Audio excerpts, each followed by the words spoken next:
جی ہاں، سی C D کے مطابق یہ محض اتفاق ہے کہ 2025 کے پہلے 10 ماہ میں 963 ملزمان اپنے ہی ساتھیوں کی گولیوں کا نشانہ بنے، اور یہ تمام ملزمان اپنے ساتھیوں کے ہاتھوں اس وقت مارے گئے جب پولیس کی حراست میں تھے اور انہیں نشاندہی کے لیے لے جایا جا رہا تھا۔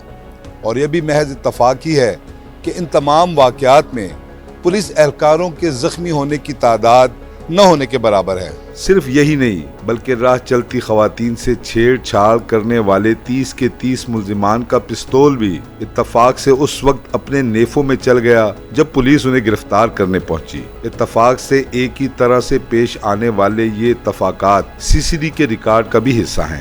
عوام ہو یا خواص، سبھی ان مبینہ مقابلوں کی حقیقت سے آگاہ ہیں، مگر سی سی ڈی کی کارروائیوں پر رائے عامہ بھی تقسیم نظر آتی ہے۔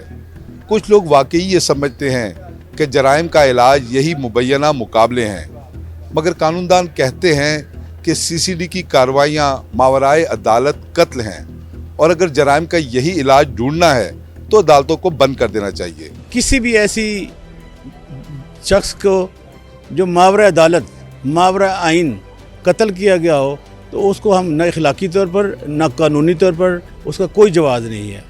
دیکھیے، اس میں سوسائٹی میں دو ویوز پائے جاتے ہیں۔ ایک طبقہ کہتا ہے جی بہت اچھا ہوا، ایک طبقہ ہمارے جیسا ہے جو ہیومن رائٹ ایکٹیوسٹ ہیں، جو لائرز ہیں، ہم یہ سمجھتے ہیں کہ بالکل زیادتی ہے۔ ہم یہ سمجھتے ہیں کہ ایک قانون کے فلیور ہے، ہم یہ سمجھتے ہیں کہ جو کرمنل جسٹس سسٹم ہے یہ اس کی ناکامی ہے، ہم یہ سمجھتے ہیں کہ جو پروسیکیوشن ڈپارٹمنٹ ہے یہ اس کی ناکامی ہے، ہم یہ سمجھتے ہیں جو انویسٹیگیشن کرنے والے ادارے ہیں ان کی ناکامی ہے۔ اس کی بنیاد پر لوگ کچھ کہتے ہیں کہ نہیں یہ بالکل اچھا ہوا، وہ ایک طرف اچھا کہہ رہے تھے، دوسری طرف جو نظام انصاف ہے، نظام عدل ہے، اس پر سوالیہ نشان چھوڑ۔ آپ کسی طور پہ بھی ایکسٹرا جوڈیشل کلنگ کو جسٹیفائی نہیں کر سکتے۔ یہ بالکل اسی طرح ہی ہے جیسے آپ قانون کو قتل کر رہے ہیں۔ جتنا مرضی برا آدمی ہو، جتنے مرضی اس نے قتل کیے ہوں، اس کے پاس کم سے کم اتنا رائٹ تو ہونا چاہیے کہ وہ کسی قانونی دائرے میں لا کے اس کو سزا دی جائے۔ یہ کوئی طریقہ کار نہیں ہے کہ آپ بندہ اٹھائیں، بندے کے لواحقین عدالت میں آئیں اور اگلے دن سی سی ڈی والے کہیں کہ جناب یہ تو کل رات کو فوت ہو چکا ہے، اور کورٹس کہیں کہ جناب ٹھیک ہے اب یہ انفیکشس ہو چکا ہے۔